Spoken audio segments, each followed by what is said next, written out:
Bienvenidos. My name is David Keelan. I live in Merida, Mexico, and have since December 2020. And I've been renting since that time, but I've decided to buy property and either renovate or build. I've seen a lot of friends do it, getting some very good advice from them. But after some time, I decided I don't want to live in a city anymore. I've tried it off and on my entire life, and I'm always going back to the city.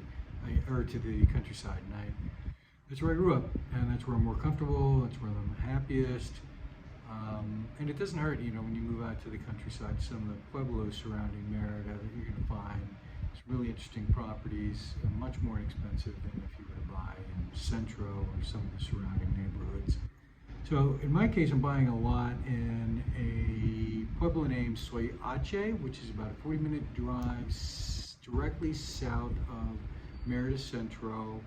It's in the ecological zone, so there's no commercial farming of any type there because that is basically the watershed for Merida's drinking water. So they protect it, and within this ecological zone there are about 7 haciendas that are considered historic and will be preserved as part of the ecological zone.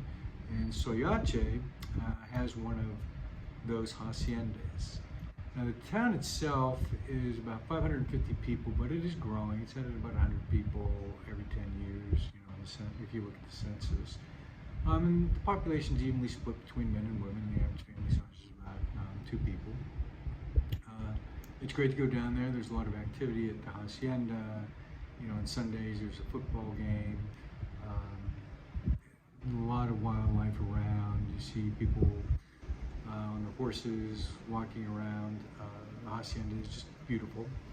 Now, the hacienda in Soyace is in the heart of Soyace. It's smack dab in the middle. The interesting fact about this, I guess, claim to fame is that it's got a cenote, like many haciendas, but this one's directly underneath the buildings of the hacienda. And it's not that accessible. You have to kind of go down these stairs and through this small cave, and then you pop out into this larger cave, and there's the cenote on your left. But you're not allowed to swim in it. I went down there with my boss from where I volunteer, and he looked inside and identified some blind fish in there.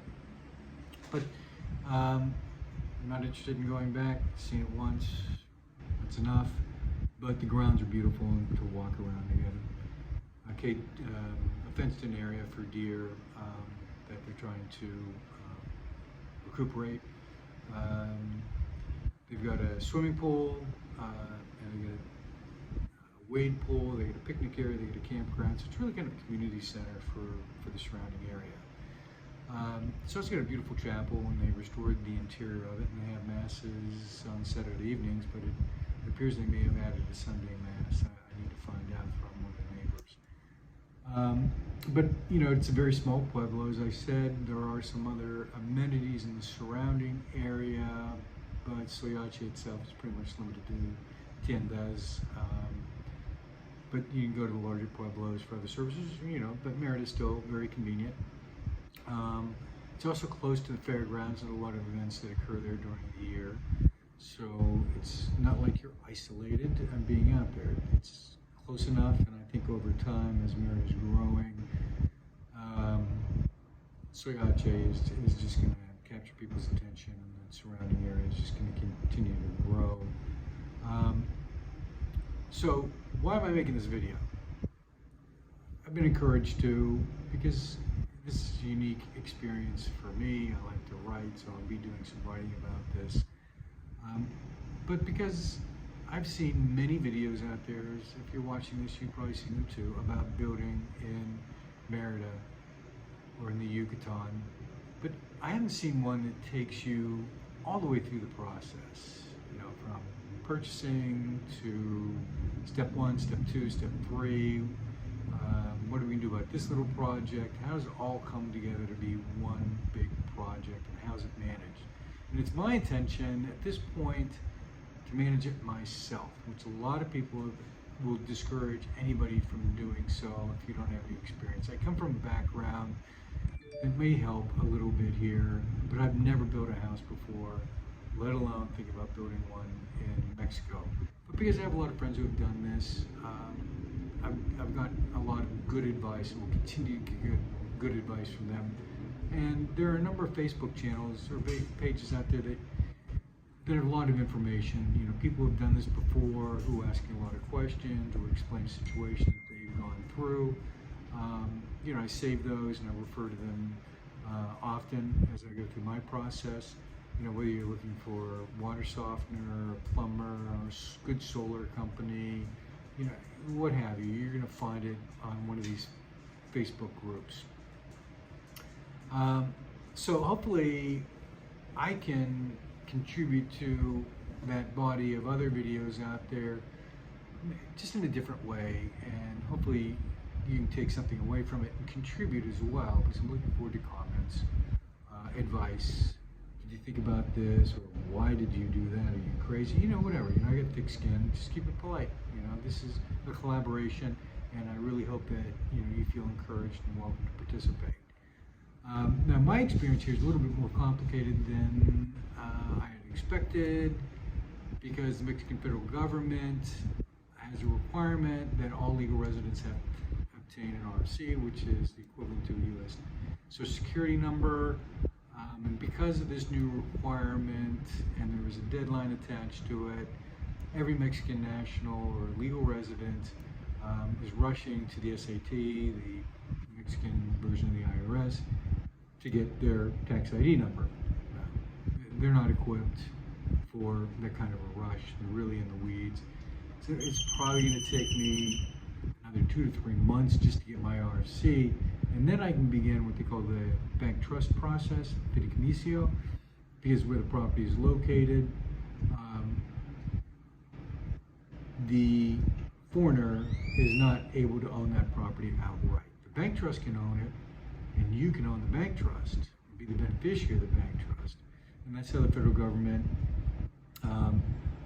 encourages direct foreign investment in property, whether you're an individual or a corporation, through the Fídiecomiso process. So that's going to take another 3 months. You know, my friend began this process back in September of 2021. She secured the property legally in February of 2022, and here we are, still waiting for an RFC and to begin the Fídiecomiso process. So this video is not about either of those processes. There are much better sources of information on YouTube, and I'll try to give you a couple links down below that you can follow that process or learn more about those processes from more knowledgeable people than me. So while I am waiting since February, I decided I would continue to, or at least begin making some incremental investments, low-risk investments in this property, even though I don't own it. So there's an existing 100-year-old house on the front of the property. It's 5 meters by 10 meters, and it's probably 4 to 5 meter ceilings, tall ceilings. It's beautiful old colonial. So we're going to restore that. We're going to add a bathroom to the back of it, a small outdoor kitchen to the back of that, and a large covered veranda. And once that's completed, I'm going to be able to move in and forego my rent. And then I'll be able to be there 24/7 as we begin building the new house in the rear of the property where I will live full time, and the existing house will be made available for the use of friends and the current owner of the property. So what I have done so far to the property, and you'll see some videos, I'm going to intersperse those in here. I did build some perimeter walls, 2 concrete perimeter walls on the east and west side of the property. On the north side of the property, a beautiful mamposteria wall. Obviously the front of the property is open up so that truck deliveries have access to drop off materials, and work around the property. CFB has been there, so the property does have electricity. I'm still trying to get a water meter, even though there's water on the property. I need to get a water meter through hay bay. I've had some trees cleared out junk trees. The future plan is to plant some fruit trees there.